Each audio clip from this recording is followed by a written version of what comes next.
Okay, I made it. I don't know how to do lives because I'm not really live savvy, but here I am. And I'm going to get right down to brass tacks. We are going to be talking today about a new low carb approach that has nothing to do with food. So I'm really excited to do this. I've been putting together my notes for this for a while, and I'm excited to see who's going to join me today. So I may have started a different stream than the one I originally promoted. So if it takes you guys a few minutes to get here, I understand. But be sure to post, let me know you're here. I want to say hi to anybody that's out there listening. And also, if you have questions during the duration of the podcast, I'm happy to answer them. So don't hesitate to ask. So if you're among the subset of people that I'm hearing about in my practice who are doing all the right things, right? You're eating clean, you're pro-metabolic, you're exercising and managing stress, all these great high quality supplements you're taking in, and yet you're getting no results in your weight, in your sleep, in your energy. You're still exhausted, your gut's not well, your weight won't budge, you're still waking up through the night.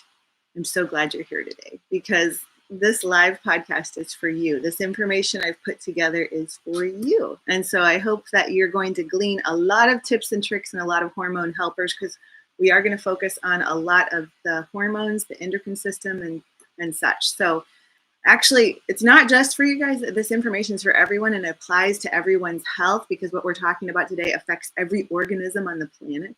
Okay, not just humans, but also animals too. So if your dogs and cats are suffering, the information on this podcast could help them as well.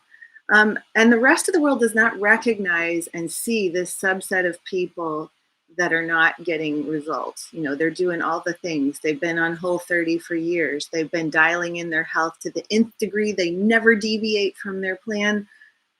And yet the world, the doctors they go see will tell them, you're lazy, you need to eat less, you need to move more. No, you don't.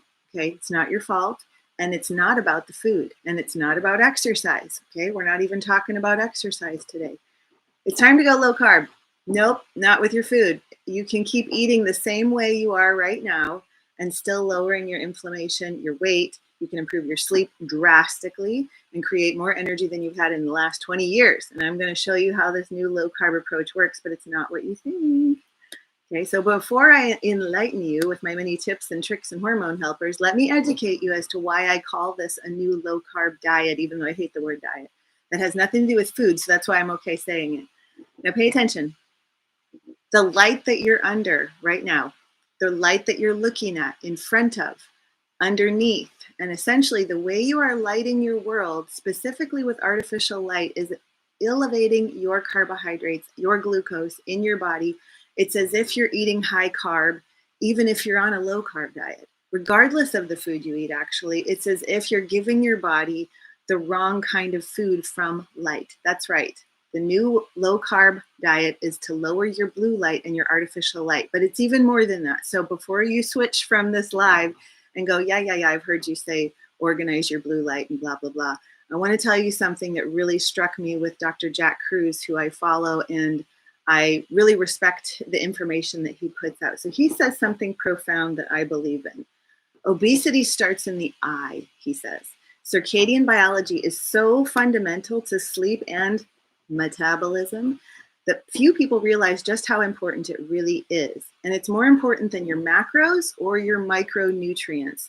And on a recent podcast, he mentioned that the true nutritionists out there should be promoting a real low carb diet, which begins with lowering your carbs made from the body with the wrong light at the wrong time. Okay. And I couldn't agree more. When I heard that, that's what I've been doing. I have people that come to me and go, tell me what to eat.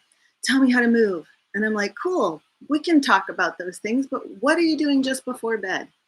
What are you doing when you get up in the morning? How much exposure to screens are you on during the day? I want to know all that first, okay? Because this is a bigger player than the food that's on your plate. And why? Because in the last 20 to 25 years, we have never had this amount of technology exposure that we do now. Okay, so the amount of light that you're under, the blue light, the artificial, the 3 monitors that you're working on your desk with, the fluorescent lights in your bathroom, the headlights that shine on you when you drive your car at night, and all hours of the evening you're getting the street light in your window coming through. This is stuff we don't think about, okay? We're thinking about, ooh, did I eat too much butter with my potato? Did I have too much milk with my orange juice? No, we need to make sure that you're dialing in your right first and foremost, okay? Matt Maruca is another guy that I interviewed. He's coined the Light Diet, which is a great book I recommend reading. And after interviewing him years ago on my podcast, I couldn't agree more how light is the most powerful diet. But let's go back even further than what Dr. Cruz and Matt Maruca says and see who kind of discovered this first. Someone who I've even heard Dr. Cruz and Dr. Ray Peat talk about, Dr. Fritz Popp in the 1970s, who found that we as human beings emit light. That's right, we emit light. Research by Dr. Popp showed that light emissions of healthy people follow by a set of biological rhythms for the day and night. In other words, if you have a rhythm in your day, you eat at the same time, you sleep at the same time, you never deviate from that rhythm, you're probably quite healthy, because those individuals are considered healthy. They're emitting the right light at the right time of day, which therefore means in just a minute we'll be talking about how they're producing the right hormones at the right time, okay? Now, conversely, in his studies, the light emissions from cancer patients had no such rhythms, okay, and appeared scrambled, which suggests that their cells were no longer communicating properly. After exposure to intense UV light, cells quickly self-repaired, and when they're exposed to very weak UV light, that's all it took. Just very minimal, like getting out for a little bit of UV light through the day, it made all the difference in their cells. So, oh my goodness, thank you for LZ for the $2 donation. I love that. And please feel free to, if you're going to donate, I would love to hear you pop up a question, because I want to make it worth your time what we're talking about today. Okay, this is so exciting. You guys are going to love this. So if you've been eating clean, spot on, right? Everything, dial it in your pro-metabolic nutrition to the nth degree. Maybe you're carnivore keto and you've tried it all, but you're not seeing results, or perhaps you're even putting on weight. I'm hearing that a lot. People are like, I feel good. Like I've been eating my, more of this and more of that. So I feel good, but I'm putting on weight. Okay, perhaps avoiding the sun too, because of stories told by skin damage from these dermatologists, that is a whole nother podcast, and researching your nutrition daily on a blue lit screen. These are the people that are like, I'm looking it up, I'm researching, I'm reading Dr. Google, and he says that I have this, and I have Lyme disease, and now I have mast cell. Hang on, no you don't. The answer is right underneath your nose. It's your smartphone. Get it out, okay? Go in the sunshine.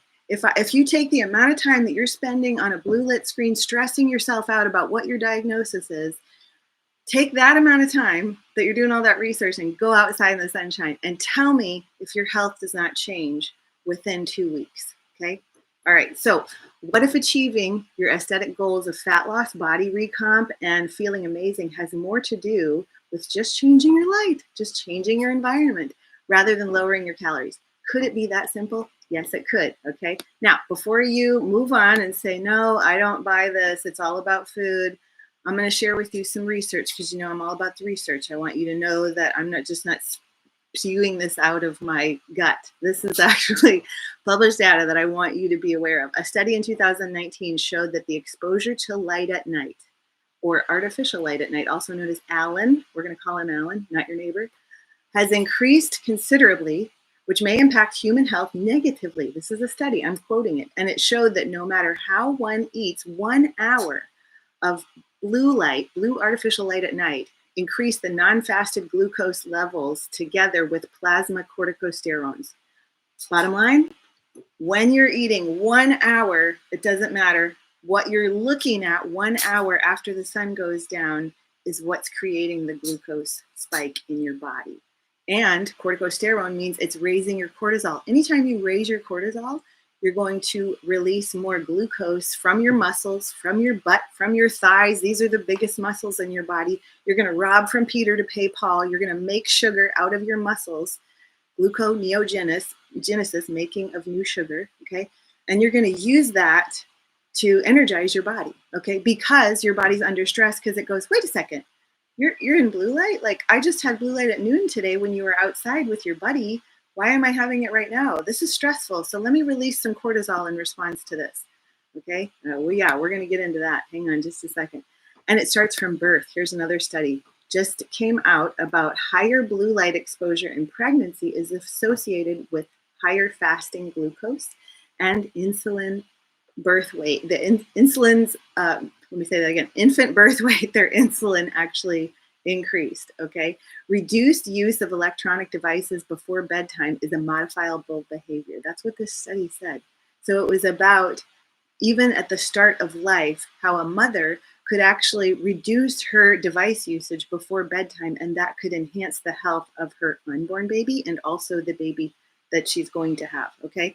Simultaneously, in a clinical study in 2019, after 1 month of wearing blue light shielding eyeglasses, 2 to 3 hours before bedtime, there were improvements in fasting plasma glucose levels, insulin resistance, and sleep quality.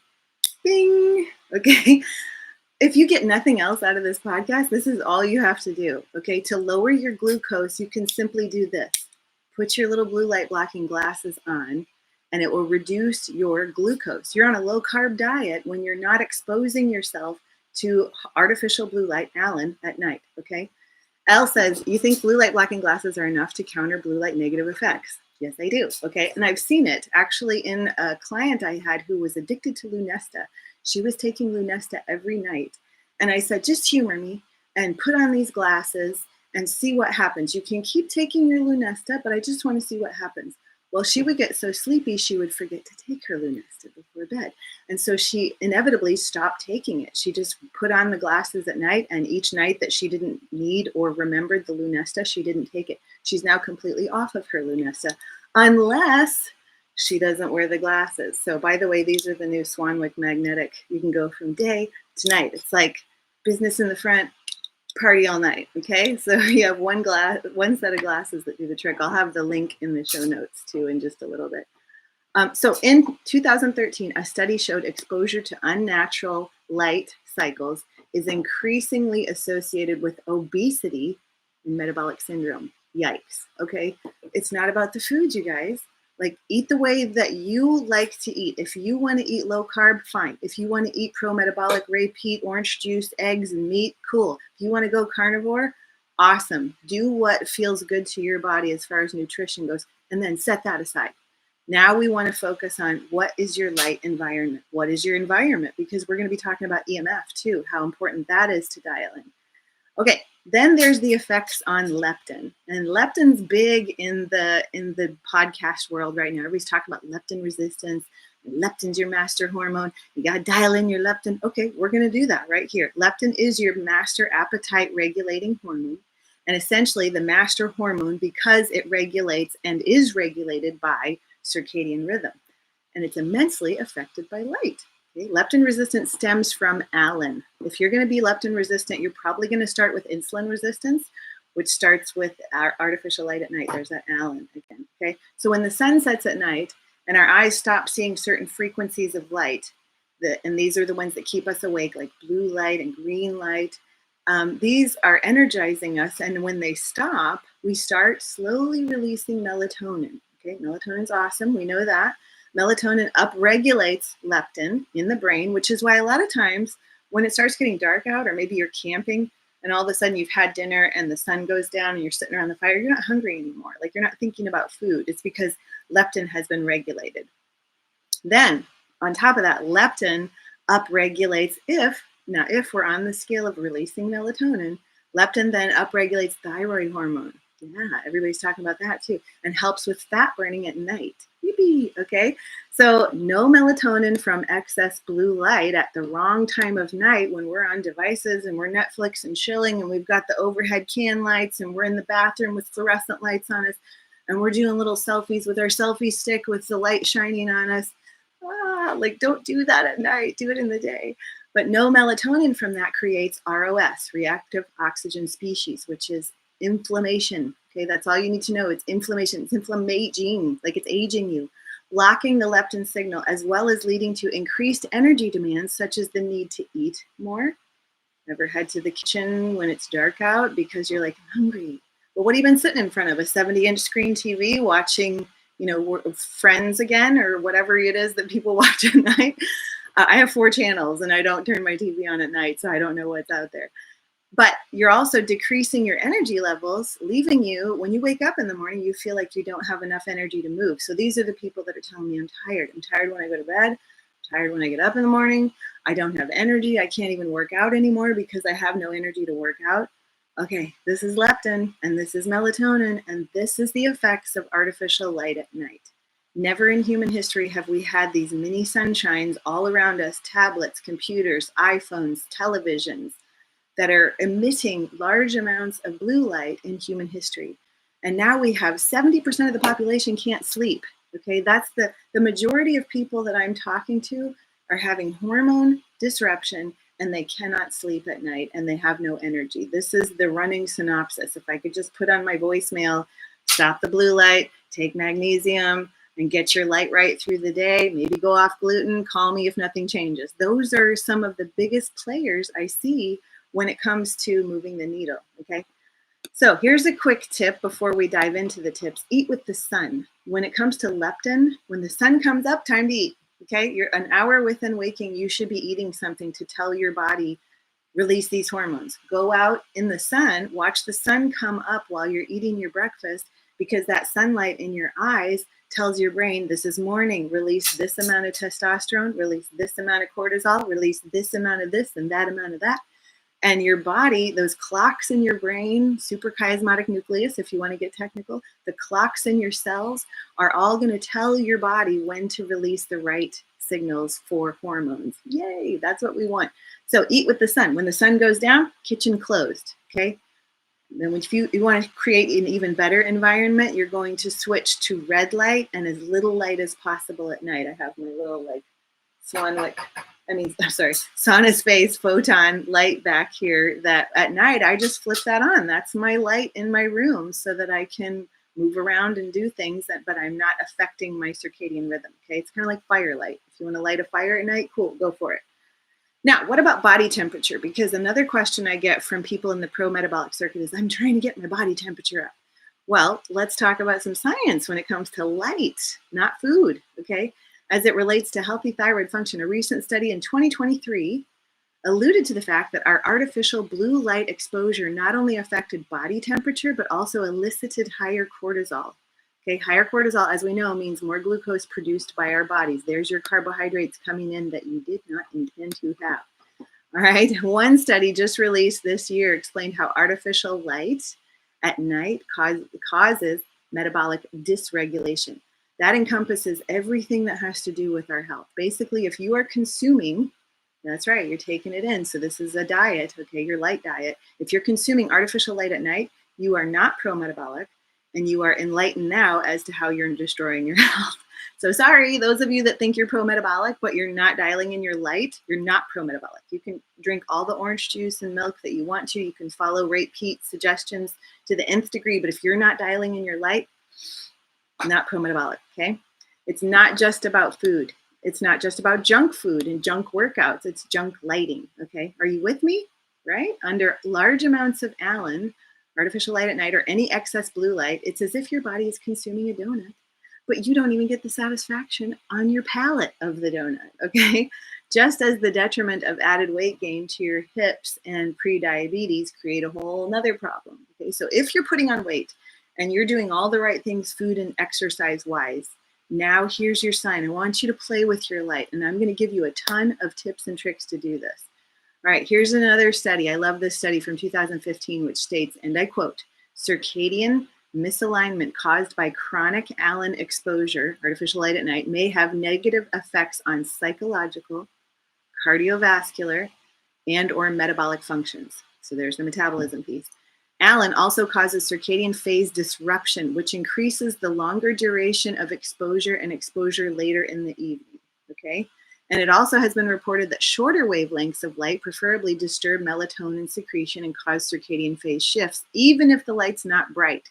So basically just a little bit does a lot. In fact, let's say at night before you go to bed, you open the refrigerator and you get something out to help you sleep at night, just a little, I gotta have a little sneaky snacky, a little nightcap. And that refrigerator light is I don't know if you ever noticed, but it is a bright blue light. Like it's a sin in my house to open that door after the sun goes down because it is so bright. And I wish I could change the light bulb somehow. But when you open that for 15 seconds, let's just say you've got the door open for 15 seconds, that is enough to completely shut down melatonin for an hour. It'll take you laying in darkness for 1 hour before your body will start releasing melatonin again. So this indicates how some of you are words with friends, you're on your phone, you're doom scrolling before bed, and then you go, okay, I'm gonna go to bed. And you put your phone down, you're like, I can't sleep, why can't I sleep? There you go. You just had a bright blue lit screen in your face and it told your brain, don't release any melatonin. So what's going to happen is, and this is what I hear people say, it takes me about an hour to go to sleep. Bingo. You have to lay there in darkness for an hour before your body goes, oh, by the way, here's some melatonin to help you go to sleep. Okay. This is what we can correct. We can just move some things around in your routine, in your lifestyle. That's why I like to call myself a lifestylist rather than a nutritionist, because we're just modifying some behaviors to elicit more results. All right. So now, sidestepping the weight gain for a second from Alan, let's just briefly talk about a study from this September's issue of Chronobiology International. Several population level studies revealed a positive association between breast cancer incidence and Alan. Okay, so just set aside the weight for a second and think about this, you guys. Like, you could actually be doing more harm to your body, creating an element of breast cancer by exposing yourself to the wrong light at the wrong time. Okay, so what is the new low carb diet that has nothing to do with food, and how do you begin? Let's open up the 5 steps that will help you lower your carb consumption without changing your food, and thereby get the fat loss aesthetic goals that you're looking for. Okay. Oh, thanks, Todd. I like my hairstyle too, but I didn't have an option. My cousin's a hairdresser and she's like, you're getting bangs. So I didn't really have a choice. So I just did what she told me. Okay, to summarize, here are the 5 steps, and then we'll discuss them and some extra tips in detail. Okay, so if you need to leave and you only have a few minutes, you just want to hear the 5 steps to this low carb approach, here we go. Number 1, enhance your melanin. No, not melatonin, which we do want to do, but this is melanin from the inside out. And that means we're going to get sun. Okay, I'll go into detail in a second. Take a tech diet. That's tip number 2, or a digital fast daily. Some part of your day that doesn't have any technology. How often are we doing that? Once you think about it. Number 3, get rid of Alan. Okay, not your neighbor, but the artificial light at night. Okay, how are you going to do that? I'm going to give you a slew of ways to do that. Okay. Number 4, get your water right. Yeah, we're not talking about food. We're talking about hydration here. Remember, it's not always about food, but rather water. We're made of 50 to 60% water. We need to replace that, but you got to do it in the right way, not just drinking bottled water. Okay. And then number 5, balance your environment. Yes, I am an environmentalist, but not in the way you think, but yes, also in the way you think. I love taking care of the environment, but I'm talking about your environment. Like, we got to get a balance in your environment of the right light at the right time, the right exposure to non-native things at the right time. We're going to break that all down. So before we break those down, let me enlighten you to something extremely important why you want to do this low carb diet. Another quote from Jack Kruse, whose work on non-native sunlight environments is really important. Like, I love what he says here. Chronic elevated blood sugars induces something called the Crabtree effect. Okay, this mechanism downregulates mitochondrial biogenesis. And you know I'm all about the mitochondria. And is linked to chronically low vitamin D status. The Crabtree effect chronically can lead to a permanent state of low sex steroid hormones and infertility. Let me say that again. Having a low vitamin D status from low sunlit exposure, you're not taking a vitamin D supplement, is associated with a permanent state of low sex steroid hormones. So those of you trying to get your testosterone up, trying to get your progesterone up, and you're staring at a blue lit screen all day long and you wonder why it's not changing, here's your sign, okay? This is what I'm seeing in my practice. People are hormonally wrecked. And it's no wonder, because how have we become such a indoor nation? We used to be outside all the time. Oh my gosh, when I grew up, I don't even remember being inside my house. I was outside all the time. So this ends, he goes on to say, this ends in a dead end street littered with no ability for mitochondrial repair or proper electron transport chain function. And this is important, which we'll go into in detail in just a minute. It leaves you with the sense that you cannot eat carbs at all. So this is an important piece, because I have people that tell me, no, I can't have carbs at all. As long as I stay low carb, I'm fine, I'm healthy, I can get results. It shouldn't have to be that way. I mean, I prefer to go carnivore. Like, I mostly eat carnivore, but I eat other things too when I want them. If I want fruit, I eat it. If I want vegetables, I eat it. I don't like limit myself, because restriction is a whole nother podcast we need to think about. Intuitively, if you see a piece of fruit hanging on a tree and you want it, eat it, okay? That's human nature. But the bottom line is, if you cannot eat carbs at all, then that means that you're not insulin sensitive, and there's something causing that. And this could go all the way back to artificial light at night and how much blue light exposure we're getting. If you change the light you're under, what if you can't eat carbs all of a sudden because you become insulin sensitive, okay? All right, it's well known that low vitamin D also raises blood glucose naturally. That should raise your eyebrows, okay? In fact, a researcher found in 1937 that carbohydrate metabolism is greatly influenced by ultraviolet and infrared sunlight in combination. Cool, huh? Like, our carb metabolism is based on sunlight, which makes total sense, okay? We have an abundance of fruits and vegetables outside in the summer months when the sun is high and strong. We don't have that in the winter when the sun is non-existent in a lot of areas, okay, or very low or dim, and we don't get a lot of daylight. I naturally gravitate into more of a meat-based approach during the winter months, because if I lived outside in the woods, that's all I'd have access to. But in the summer, man, bring it on. I grow persimmons in the fall. We've got apples that grow wild in our town here. So I go and just find things in nature that are naturally growing in my environment, because that's what I know that I'm at the latitude for. My body can handle those seasonal fruits and veggies, okay? Dr. Cruz goes on to say, he says, sex hormones are also affected by UV light. Testosterone, in particular, the circadian cycle is also designed to peak during sunlit hours of 9 a.m. to noon, and they increase red blood cell count mass when UV and infrared light are strong. If you have low red blood cells or low platelets, maybe you want to be in the sun more. If your testosterone's low, maybe you want to be out in the sun between 9 a.m. and noon where you are, okay? Get this, women's progesterone levels increase at the same time. So women, you could go outside between 9 and noon and naturally increase your progesterone. The differences in men and women are subtle, but the effects are all tied to powering up our blood plasma with UV sunlight. So it's like a light that charges your blood and tells your body, make testosterone, make progesterone. And by the way, progesterone is a precursor to testosterone. So by making more progesterone, you'll naturally make more testosterone. For those of you that don't want to be on the pellet, or don't want to be on a shot, or don't want to be on some sort of bioidentical hormones, the sun is where it's at, okay? So based on all that, do you really think that hormonal imbalance that you may be experiencing is going to be fixed with food? I bet you're not thinking yes. Again, with the vast array of diets and workouts out there that work for some and don't work for others, is it really about the food? Or could it be that these individuals who see the best results with whatever diet they're doing are also going outside and getting sunlight?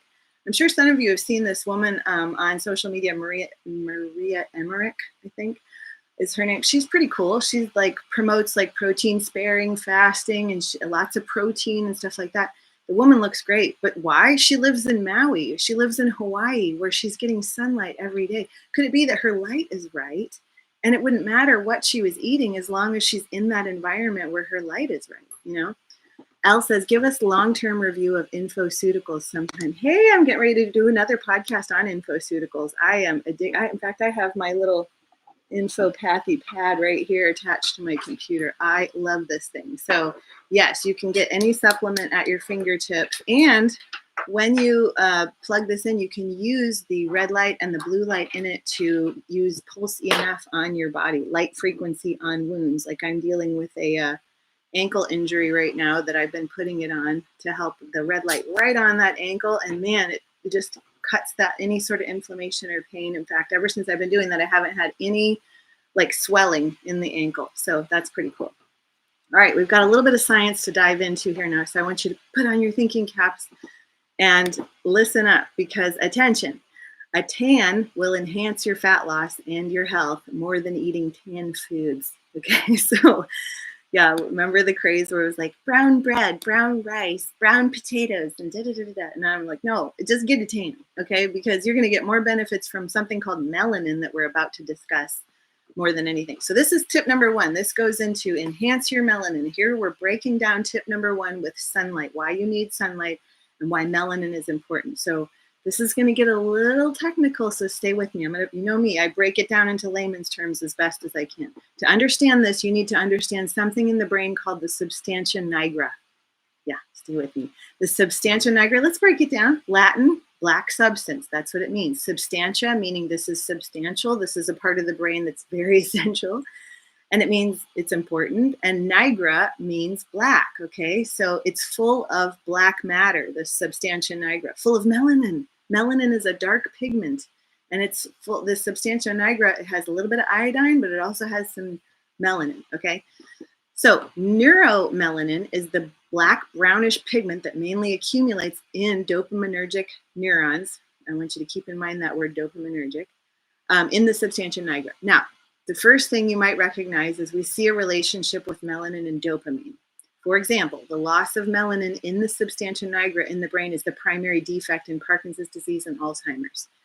Also, what have we become with these technology, these smartphones, these devices that emit a need for dopamine? Every time you see the like, you see the heart, like somebody just gave me a heart and I'm like, oh, dopamine hit, right? We've become like really dopamine addicted. We want to find out, did somebody like my post?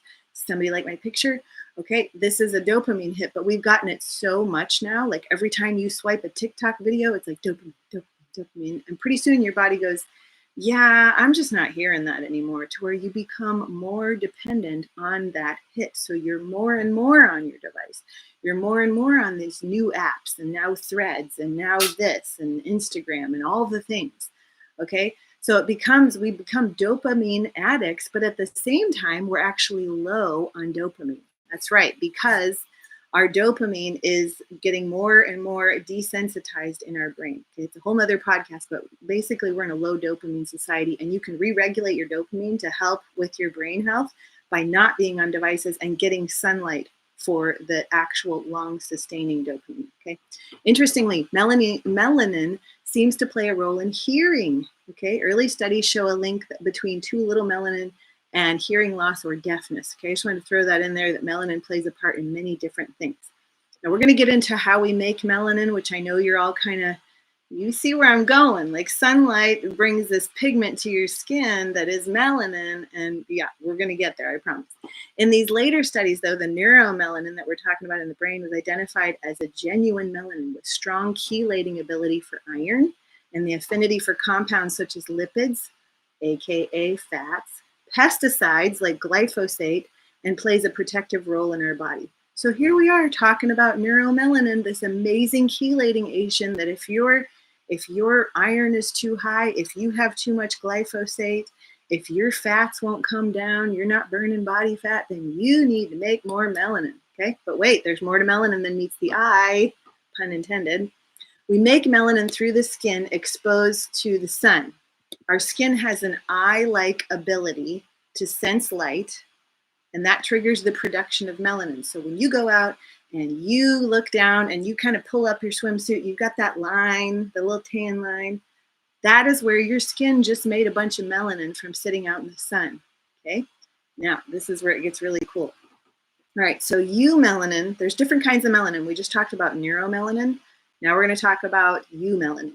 Melanin, okay? Makes mostly dark colors, like your hair. If you have dark hair, dark eyes. Actually, my hair has gotten darker. I don't do anything to my hair. I don't color it. It's gotten darker over the years, which I think I'm making more melanin because I've been out in the sun way more in the past decade than I ever was before. Well, I shouldn't say that. I've been a paddleboarder for most of my career, so I'm outside a lot. But I would say even more so now. Like when I'm at home, I'm never inside. I'm always outside. Dark colors in hair, in eyes, in skin, and that includes two types of eumelanin, brown and black, okay? If you have black or brown hair, it comes from different mixes of black and brown eumelanin. Blonde hair comes from having a small amount of brown and no black. Isn't that interesting? I just thought that was fun. Now we have pheomelanin. Okay, this colors the pinkish parts of your body. So when you go out in the sun, you get a little pinky. That's the pheomelanin, such as your lips and your nipples. Red hair results from the presence of equal amounts of pheomelanin and eumelanin, and strawberry blonde hair comes from brown eumelanin and pheomelanin. Really, like the pinky colors. Okay, so while this is just fun facts, while it's in your skin, pheomelanin doesn't protect against sun damage like eumelanin does.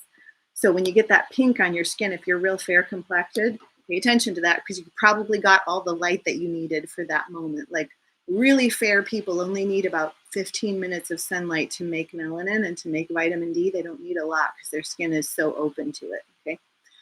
Now, melanin does more than just tan your skin. We're about to go really deep into why it's so important to get sun. Melanin can protect your body in a couple of ways, okay? It protects from UV rays, so you get that base solar callus tan. You've heard Dr. Cruz or even myself talk about you got to make a solar callus. You got to keep your sun exposure all throughout the year. Even when you're in winter, get outside when you have a warm 50 or 60 degree day and expose as much of your body as you can, or go to a tanning bed once a week and keep that solar callus going, okay?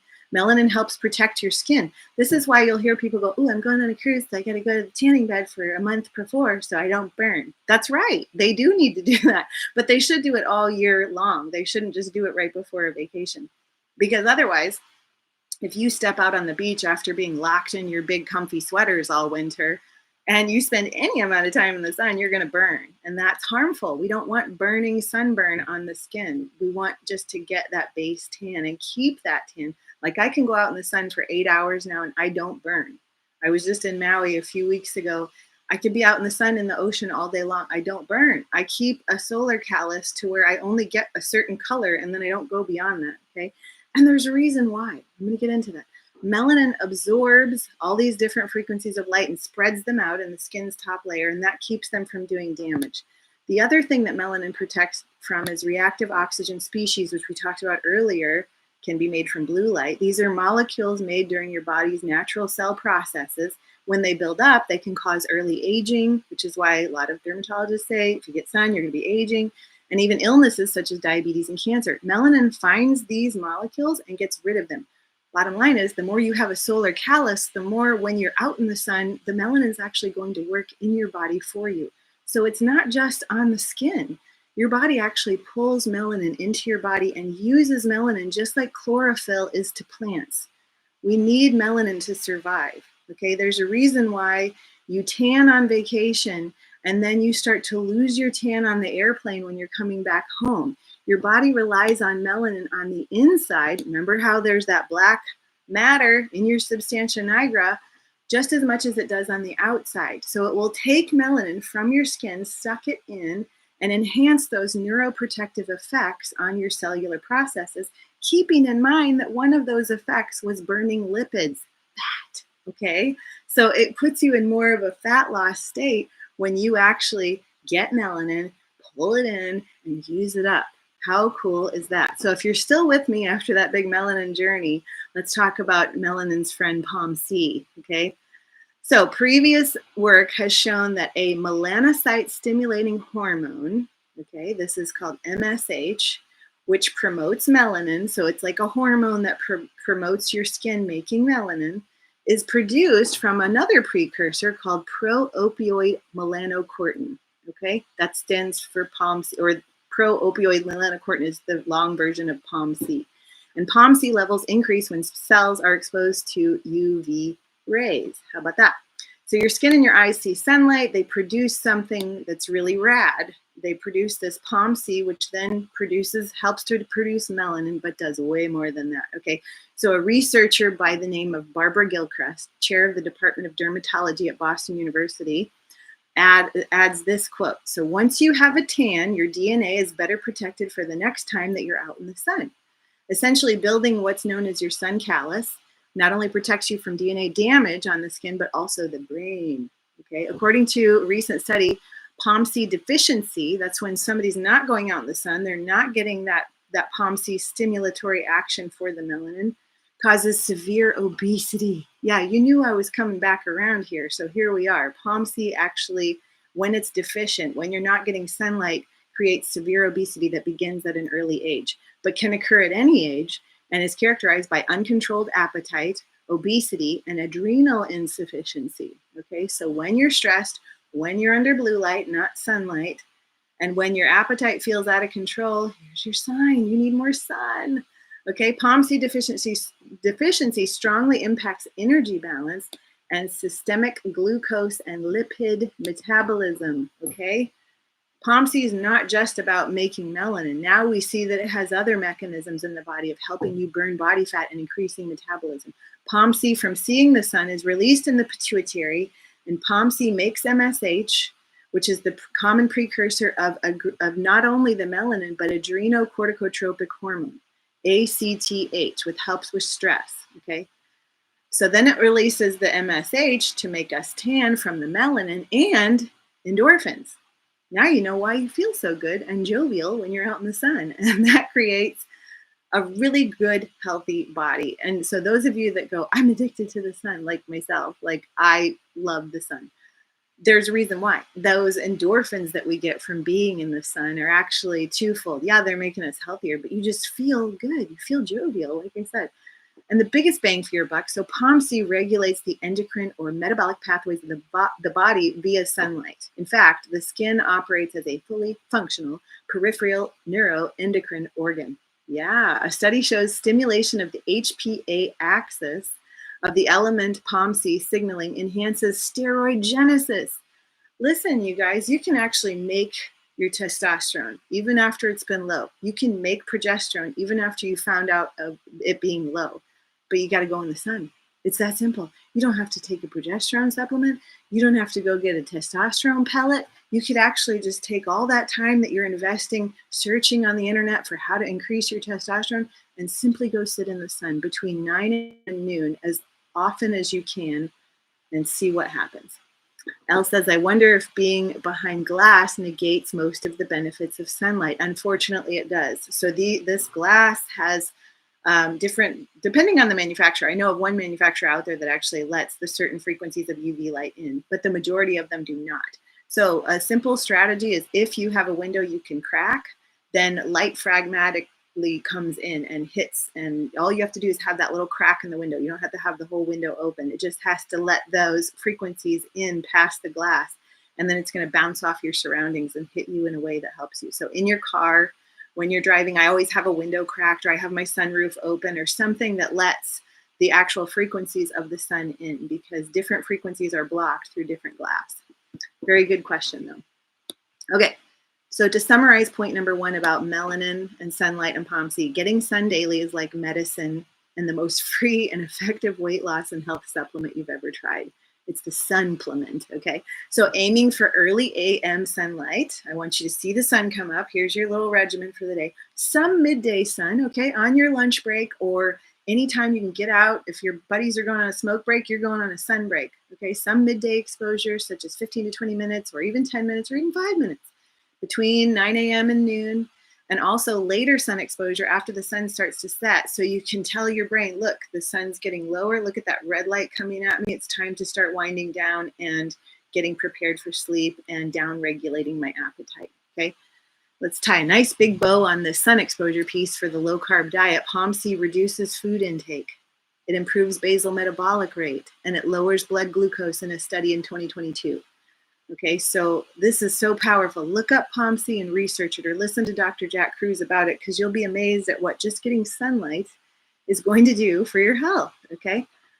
All right, now, one more thing I like to mention, I've said this before on other podcasts, but there's a study that shows that when you expose fatty areas of your body, let's say you're kind of holding weight around your middle or around your hips and your thighs, bangs are like, whoa, I'm not used to this.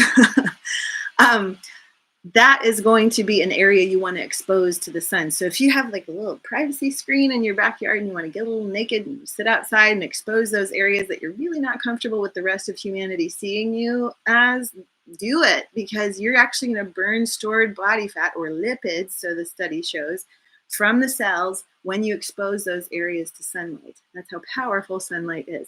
And it stands to reason. Think about when you've spent like a week at the beach and you've kind of done whatever, eaten whatever, but all of a sudden you come back leaner and you're like, why am I leaner every time I come back from the beach? Sunlight, okay? All right, I know this is a long-winded podcast, so stay with me, but we're going to go to tip number 2. Take a tech diet or a digital fast. This is the new low-carb diet approach that includes elimination or reduction of EMF.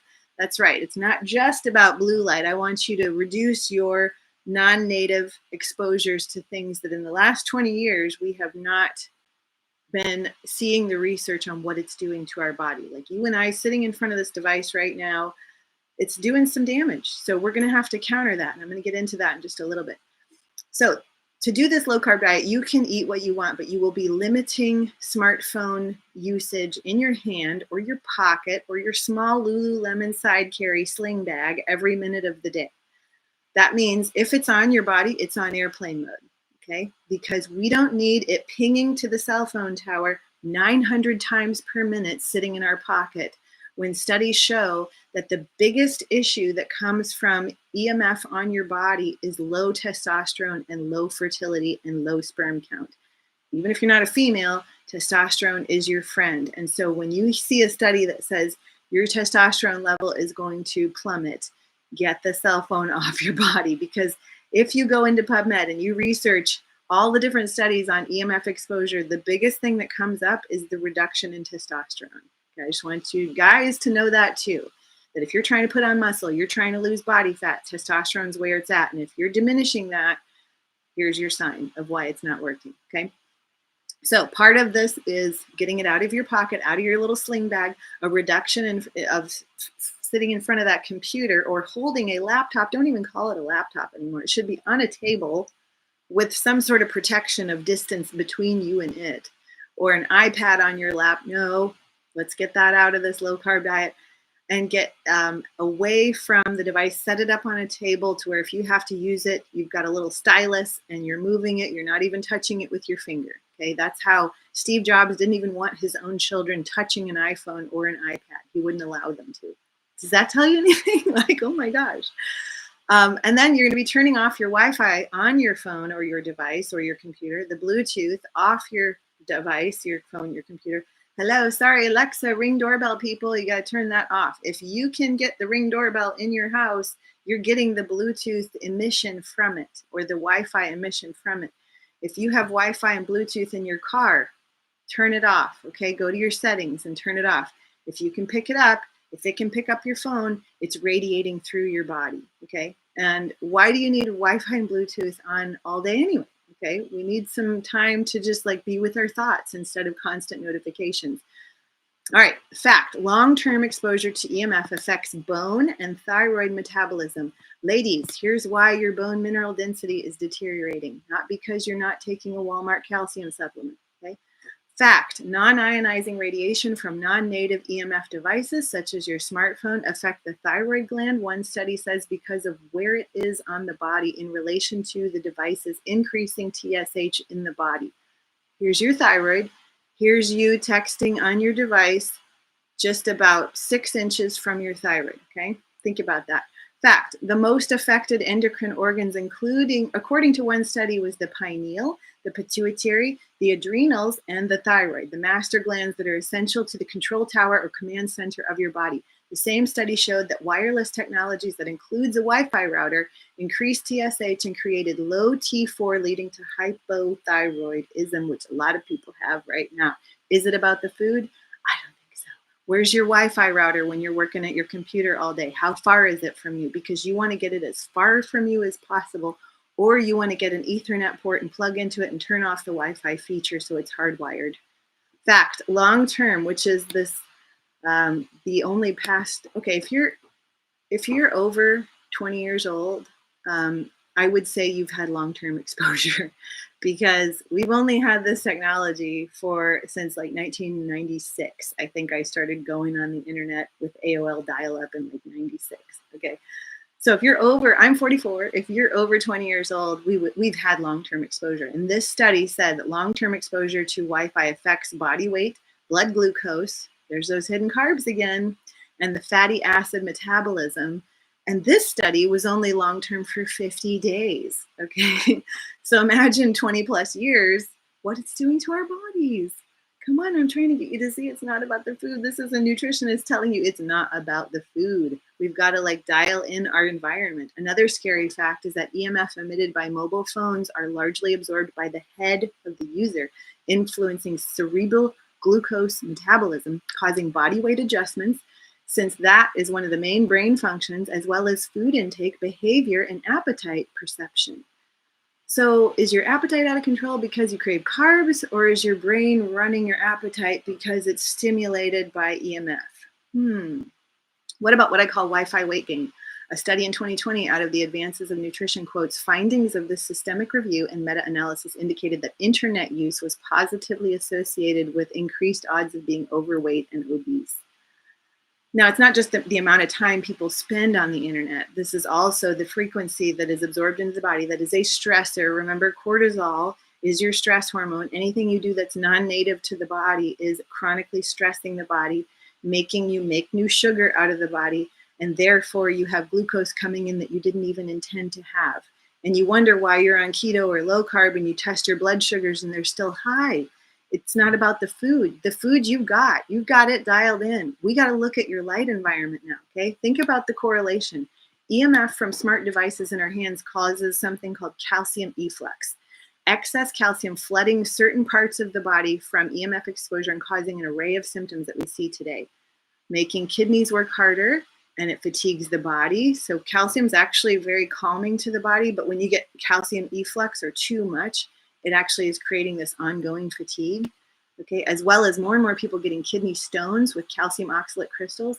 Digestive system-wise, calcium can cause upset stomach or pain or constipation that backs you up. A lot of people are constipated, okay? And brain hypercalcemia can cause misfires and the signals from neurons to get interrupted, meaning your brain's not getting the right signals for things, okay? Wi-Fi study shows that Wi-Fi causes oxidative stress that will release cortisol. Sperm testicular damage induces cortisol. Cellular DNA damage, insulin resistance from cortisol, okay? Endocrine changes, need I say more, okay? And calcium overload, which I'm convinced is part of the reason why people are so tired. Okay? Let's talk for a minute about how low-carb diets help those with Alzheimer's, since it's classified as type 3 diabetes now. We can't negate the fact that we have had a major increase in Alzheimer's and a major decrease in the age of someone getting diagnosed with it, and other aptly named digital dementias in young and old with EMF and Wi-Fi laden devices everywhere acting on our voltage-gated calcium channels, and a large increase in amyloid beta protein, or that plaque in the brain. So therefore, lowering the load of inflammation on the brain from Wi-Fi, not necessarily from sweets, and EMF could lower your risk of developing digital dementias. Isn't that kind of cool? Okay, now getting back to the Wi-Fi weight gain of the world's population, another study in 2018 showed that EMF from Wi-Fi specifically leads to hyperglycemia. That's high blood glucose, okay? Increased oxidative stress, there's your inflammation, and impaired insulin secretion in the pancreatic cells, meaning not only is the Wi-Fi creating more glucose, but it's impairing your body from even dealing with the glucose. Sad, okay? But it doesn't have to be sad because there's things we can do. And I could go into more and more studies, but in the span of time that we have here, let's talk about how and why what these suggestions I'm going to give you are going to work. Okay, you're getting the point. If you're tippy-toeing around the fact that you need to decrease your EMF consumption and get that phone out of your hand, and you're Instagramming and Facebooking and doom scrolling and shopping online and ferociously checking notifications and emails and texts, you are on a high carb diet without even getting the satisfaction of a donut, okay? So you can reduce that. Here's how we're gonna do it. Number one, in your home, turn off the Wi-Fi router when it's not needed, and consider getting an Ethernet or a plug into your computer and turning off the wireless feature on your Wi-Fi router. At the very least, turn off your Wi-Fi router at night. You don't need it when you're sleeping, okay? You don't have to download videos when you're sleeping. Turn off your Bluetooth and eliminate Alexa. Sorry, Alexa, I don't want you listening to everything that I'm saying all day long anyway, okay? Google, ring doorbells, sorry, but find another way to see who's at your door, like opening it, okay? If you can speak out loud, these devices can hear you. You are receiving radiation from them. It's not even about Big Brother's always listening. We're actually just receiving radiation that we don't need. Replace your smart devices like smart watches smart toothbrushes, smart toasters. Okay, if you need a toaster to tell you when your toast is done on your phone, I don't even know what to say. Okay, smart AC units with I want you to have like dumb devices. Okay, that doesn't have any Wi-Fi. In fact, I had to like search all over to find a washer and dryer when we built our house that didn't have Wi-Fi. Like, why does my washer and dryer need Wi-Fi?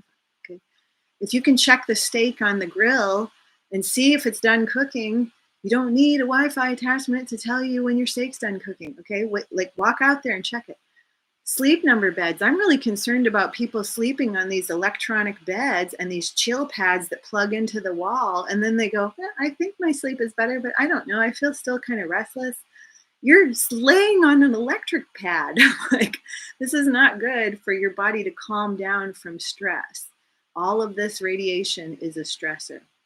So that's in your home. Now, on your body, no Wi-Fi, no Bluetooth devices on your delicate body, period. Okay, when you have your phone near you or on you, it's on airplane mode. If you need to have a text or a call, distance is your friend. Put it at a way that it's not going to affect your body when it goes off.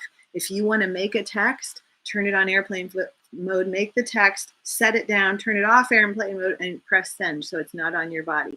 If you don't buy into this, I want you to get a meter, and I want you to watch the meter go off the charts every time you send a text, every time an email comes in, every time a call comes in. And you'll see what I mean about the constant bombardment of EMF on our body. Okay, turn off all blue light as the sun sets, no matter what time of year on your body. Like if you have the phone or the smartwatch or whatever, turn it down. We don't want any of that light on our body. Install full spectrum or anti-blue light bulbs in your house. Swanwick. In fact, I'm going to see if I can pull up the link right now and put it on here on the chat. Has anti-blue light bulbs, okay? Which means you can replace the bulbs in your house very easily with nothing that emits blue light. How cool is that? And they also have red light bulbs. So if you want to create like a red light room and you want it to look really, kind of funky, then get some of their red light bulbs. But one of my favorite features is their anti-blue light night lights. And these light up really good. Like you can see, and they have a dimmer on them to where you can turn it down and then it's barely on in the bathroom, like when you get up in the night.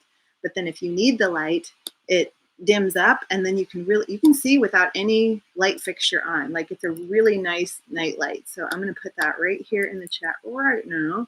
And I've got a lovely little promo code for you. So check that out. That's also where you can get these little fun clip-on glasses. I just keep having so much fun with these little magnets. Okay, back to the task at hand. So when we're using our light right, the other thing you want to keep in mind is the blue light blocking glasses. If you drive at night, I want you to get some of these because that anytime those halogen or those bright, have you seen those headlights that sometimes are just, oh my gosh, out of this world bright? Just a little bit of that, and it's no wonder why you're having trouble sleeping at night when you get home. So even stuff like that on your body, you want to wear these blue light blocking glasses. On your computer, I forgot to mention Iris Tech. So Iris Tech is a technology you pay one time. It's like, I think it's like $10, and it's software that just downloads and keeps all the blue light off of your device. So that's another thing I'll list in just a second. You need to see the sunrise. You need to see the sunset. You need to block out and release block out any sort of light in your room at night. So if there's a fire detector light, if there's an air conditioning light, if there's an alarm clock light, I want all that blacked out. Black electrical tape. They make stickers on Amazon to put over the lights. You got to make a black environment. And Swanwick makes a really nice sleep mask that if you can't block out street lights or something that are filtering through, then put the sleep mask on so that your body goes melatonin for sure. Okay. Or maybe you sleep in the same bed and your partner watches TV and you need to go to sleep, but he's got this bright blue screen on because, chances are you're thinking about all this stuff, but when you tell it to your significant other, they're going to go, no. So you got to do it for yourself. So sometimes that means like just getting the sleep mask, getting the blue light blockers because you can't change the lights in your house. Cool. Do what you can for your body. Okay. And if you're traveling to an Airbnb, unplug the router first thing. That's what I always do. Sometimes it gets me in trouble because then you find out that certain Airbnb owners are like, the Wi-Fi is not working. And sometimes I'm wondering, do you need to know what I'm doing? Like, are you spying on me? Is there a camera somewhere? Like, how'd you know I just turned off the Wi-Fi? Anyway, but I always unplug that and just see what happens. If they reach out to you, maybe you have to plug it back in. But you'll have much better sleeping in a foreign place when you don't have Wi-Fi emitted around you. And then I love EMF shielded clothing, blankets. There's a couple of great companies. I can put the promo codes in there too for like MOS equipment and also Sparrow. I love Sparrow stuff. So you can use shielding blankets in that I still want to play Words with Friends at night. Okay, put your blue light blockers on, put your blanket on your body that blocks EMF, and then play if you have to, right? Now we're moving on to tip number 3. I love this tip. I love how I spelled it out because it's don't restrict calories, restrict blue light, specifically Alan, okay? So we've talked at length about that blue light exposure and what it does to your body, but I just want to mention a few more things. So globally, right now, people average 6 hours and 58 minutes of screen time per day. And that's not just adults. A newly released review comparing children's screen time for those parents that are out there before and during after COVID showed children's screen time spiked by a whopping 52% between 2020 and 2022. The increases were highest for children aged 12 to 18 years old. This is also a population that are experiencing the most suicides right now. Okay, that's really scary. So what is this blue light doing to our dopamine, doing to our neurotransmitters, doing to our anxiety? All right, it's not just about the pressures of young people. Now you're talking also the EMF exposure. And then light receptors are not just in the eyes, they're also in the skin. Okay, so even if you're covering up your eyes at night with the orange amber colored glasses, I gotta click them again. But you're wearing like a tank top and shorts and you've got bright overhead lights, you may not still get sleepy. So for those of you wearing the blue light blocking glasses and you've got bright blue light exposed to your skin reads light too. So you may either have to A, cover up, or yet again, turn those lights down, okay? Get a little, romantic light going.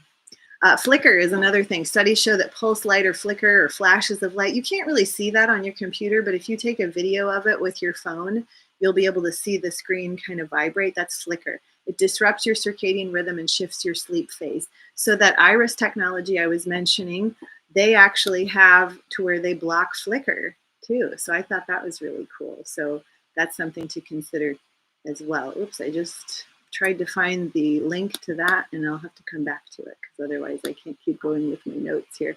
I had to write everything down. There's so much here that I didn't want to miss anything. So one more study on blue light before we get to the tips to reduce it, which we've kind of already talked about, but blue light and blood sugar handling. Studies even link it to type 2 diabetes when exposed to it at night. The stress and the cortisol spike in the body from excessive blue light has been linked to elevation in blood sugar, and insulin has been studied to induce carb cravings after dark. So if you're getting ice cream cravings at 9 o'clock at night and you're not blocking the blue light, here's your sign, okay? So all you have to do, dim that light, put the glasses on when the sun goes down and keep them on, and perhaps you're gonna see your cravings go down, okay? So a couple tips here to reduce your blue light. Obviously, we're gonna dismantle the lights in the house and make them anti-blue lights if possible, but if not, here's some other things you can do. AM sunlight to boost melanin, okay? People tan because the sunlight causes the skin to produce more melanin and darken. The tan fades when new cells move to the surface and tan cells are sloughed off. Some sunlight can be good as long as you have proper protection. And what's happening is that melanin is going to move in and you're going to create a balance of the antioxidant mechanism from too much blue light from screens. Okay, so melanin is not just going to protect you from sun damage from too much sun, but also from the blue lit screen. So that's kind of cool. Match your day to the rhythm of the sun. So we want to limit blue light as much as possible, 2 to 3 hours before bed. But I don't want to say that blue light is all inherently bad. You need blue light from the sun. You need to go out and get that sunlight. That blue light is good. At noon, at high noon, that's when the blue light's the highest. It's also matched with full spectrum light from other colors, and that's what balances it. Okay, that's when we get into balancing our environment. That's what you want to do. Work outside. If you're on a computer, can you work outside during the day and get the sunlight instead of just the minimal blue light that you're getting from your artificial screens? Okay, the artificial blue light from your screens has no balance of color. So that's why we want to be out in the sun and get that good balance of blue light. Expose yourself to bright light in the day and then digitally fast from blue light at night. And then address the lighting in your home. We talked about that. You can use SPF makeup when working on screens at night, but not during the day in the sunlight. I don't want you to protect from the sun, because if you go out and you're trying to make vitamin D, but you're covered in sunscreen, how's that working for you? Okay, no wonder your vitamin D is so low. So you want to wear sunscreen when you're working on a blue lit device. You want to get the blue light from the sun. So you just have to do it in balance. You have to do it in the right time frame. You're not going to spend 8 hours in the sun. Okay? Now, tip number 4, let's move right on, because I know I'm taking a lot of your time today. We're going to get hydrated, and then we're going to do it the right way. I don't want you, just drinking plain water is plain wrong, if we're going to be honest here. I want you to hydrate properly, and that means hydrating with minerals and electrolytes. So anytime I work with someone, I'm like, okay, are you drinking water? How much? Okay, great. I'm glad you're drinking that much, but we're going to add some minerals to it, because what people will inherently tell me is I'm peeing all the time. I have to go to the bathroom all the time. And I just don't feel satisfied with my hydration. Like I feel like I'm thirsty all the time. That is what plain water will do to you. So we need living water. We need structured water. And we need minerals to help our mitochondria in our cells make structured water in our body. That's right. We make water. We're made of 50 to 60% water because the mitochondria is making stuff all the time. Think about it. We bleed seawater. This is in the words of Barb O'Neill, who I love. We bleed seawater. We cry seawater. The tears are salty. The baby swims in the amniotic fluid, which is like seawater. Our tears, our saliva, well, I guess not our saliva, probably mine, because I eat a lot of sodium. But when you go for a long run, you know how you have like salty skin when you're done, or sometimes when I go for a long paddle and I get really sweaty and I'm just like a salt lick. Our skin is covered with salt that has come out. We have to replace that. We have to replenish that. So my tip for you here is get minerals in your water. Now there's some great minerals that you can get out there. You can get, Trace Mineral Research has some great products. My favorite way is with I've been researching kind of different salts because I love salt, and I found Icelandic sea salt. Why is it better? Well, it's probably just fine to do Celtic sea salt, Himalayan sea salt, but this Icelandic flake salt contains more minerals than most other salts found in the world. It's higher in potassium and magnesium than most other salts. And the other thing I like is a whole nother podcast we're going to talk sometime is on deuterium depletion, deuterium depleted water. And anything that comes from a melted glacier is deuterium depleted water. So I like the fact that in that realm of the world where this salt is coming from, that there's a lot of less deuterium. And that's a whole nother, like I said, whole nother podcast. But the bottom line is I like it to come from those glacier areas and these things that are also really doing, the people there are doing research about how much minerals are in things. And they're very health conscious. There's no plastic particles in this flake salt, which I love. They filter it to the nth degree to make sure that we're not getting any microplastics. So I'll provide a link for you to use for something called Crucial 4. This is the company that has the Icelandic flake salt. And I love the taste. A little goes a long way. They have a lot of other great products too, like a pearl powder for those of you that want to try like a calcium supplement of some kind. And then also they have colostrum, which is kind of cool. So there's the promo code for that. Any more questions? I don't see anybody popping up questions right now, so feel free to do so. We're wrapping up here because I just wanted to talk a bit about hydration, but the reason why hydration is important on this low carb approach of it's not about food is this EMF and blue light is very, very, very dehydrating. So it's no wonder you guys are thirsty all the time and you are not getting hydrated specifically the way you need to, because your minerals have a burn rate. So you're burning through your electrolytes and your minerals from all the Wi-Fi and Bluetooth exposures, from the stress of being on social media and stuff like that. So plain water is not going to work. It's not going to hydrate you. You're going to need those minerals, and you're going to need to do it often. In fact, I have people doing mineral-rich water 2 to 3 times a day, whether they're using like a packet of something or they're putting this, Icelandic sea salt in their mouth and then drinking water. This is a great way to stay hydrated and keep yourself from being dehydrated. Think about radiation. When you take a steak and you put it in the microwave, that microwave radiation, what happens to the steak? It's not appetizing. It's very dry and shriveled up, and you can like clank it on the counter. This is our bodies when we're around Wi-Fi and EMF all the time. Okay, so we have to stop exposing ourselves, yes, but the other thing we have to do is stay hydrated, because we're going to shrivel up into a little clank on the counter steak and get what I call premeditated rigor mortis, where we're like stiffening up and our fascia's like tightening up before we're even dead. So we got to like stay hydrated and make sure that you're getting those minerals in there too. All right, so lastly, we're on number 5. Balance your environment depending on where you live. And this is why I'm an environmentalist, because everybody who's watching this is in a different area. If you're at a higher elevation, say like in Denver or something, you get more sunlight at that higher elevation, so you can go out and get less of it. You're going to get a concentration faster, and you're going to get less. You're going to have less of a need to sit out there longer. If you're at a lower elevation, like myself, I'm at sea level. That means less extreme sunlight, but I'm in the lower Midwest, to where I can stay out in the sun and enjoy the sun a little bit longer, because it takes me a little bit longer to get it because I'm at a lower elevation. Closer to the equator, you get more sunlight, longer days, it kind of balances out a good 12 to 16 hour day. Farther from the equator, less sun, more risk of disease. So those of you at a higher latitude, like in Canada, that's going to mean I need to get out in the sun. I need to stay out longer. I need to expose as much of my body as I can, because it's harder for me to make that vitamin D, and it's harder for me to get all those frequencies of light that I need to heal. Okay. So here's a little tip for those of you that do live out at farther or higher latitudes, and you don't always get the sun. Say those of you living in Seattle, where you can't get sun. Oh my gosh, I don't know how people survive in like northern Washington. Beautiful, by the way, it's beautiful out there. But when you don't see the sun for days on end, I'm not sure I could stomach that. So here's what you can do. If you live out there, I want you to do cold thermogenesis more often. Yeah, I know it's not comfortable. You have a beautiful ocean there where you could go jump in, though, and get minerals, get grounding, get electrons from the water itself. But also on top of that, remember how I said at the beginning that we emit light? Remember Fritz Popp told us that we have biophotons, we emit light.